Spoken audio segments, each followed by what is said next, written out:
sénégalais sénégalaise autorité wala citoyen lambda li may bëgg a wax nag naan du neex lu bari waaye faa wax ko donc mën ngeen a abonné ñu jotul woon a abonné a aimé bu dee lu leen arrangé la bu dee nag da ngeen a bëgg liggéey bi ñuy def aussi bañ a sori mën ngeen a bañ a amee mën ngeen a bañ a like ñu continuer suñu xeex na yaa mooy rek gis ngeen Sénégal gii li manqué pour mu dem dafa bari te leneen di suñu Sénégal leen tàmbali gis ngeen li ngeen gis image yi ngeen gis ñi ñëpp ay nit ñu yalwaan la boo posé nag question lan moo tax ñu yalwaan ci fii ci Sénégal la ñuy ngi ko tàmbalee ñun dañoo gëm affaire de charlatan seytaane laa bëgg a wax Sénégalais ku mokkal sa faatiha nag sëriñ nga di digle ay sarax ay yu kan xamul ay sacrifice sax laa ko mën a tuddee ñi ñëpp ngay gis ni ñuy toog fi nii loolu la ñuy jël si mooy sondeel yeeg suukar seeg ginaar yu xonk yeeg naat yeeg yooyu nag bu fekkoon ne nii mooy tere dee kon Sénégal ay armeeram du toll nii Sénégal gis ngeen koñ boo gis ci pharmacie li nit ñi feebar bari na li nit ñi dee bari na te yooyu tey jii nii njëkk yi ko dul def ñu si ëpp ñooñu gën a développé fop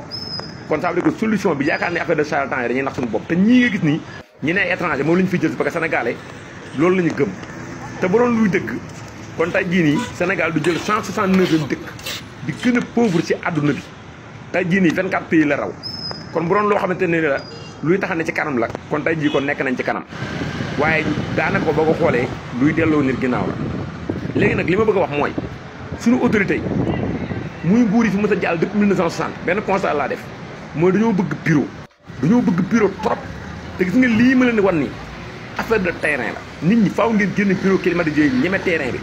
te li ma leen di wax nii population bi lu ñu épousé la c'est-à-dire que lu leen gënal la ñi fiy dugg xamuñu leen beneen bi mooy ci mbedd mi trottoir bi la ñuy toog muy ñaar problème de sécurité am na beneen problème mu occupation anarchique am beneen mooy ci mbedd mi ñu si ëpp fa la ñuy gaanuwaay gis nga ko ku sa doom saf puub da nga naan ko dama tummee ko puub fee ku sa doom saf saw da nga naan ko dama nga saw fee xool leen vidéo leen wan xool leen xale yii ngeen di gis nii ñii ne kat moo si maa ngi am 4 ans xool leen bu baax ay xale yu ndaw lañu ñii ku si sama saw see da lay summil sa tubay nga dem jonkan saw see mais pourquoi ngeen di jàng nit ñi le péril fécal au nom de quoi kon bari njëriñ la saw yooyu ñuy saw ak puub yooyu mooy dellusiwaat encore ba si ñun kon abonné leen te aimé dinaa leen jox yeneen vidéo yi gënoon doy war encore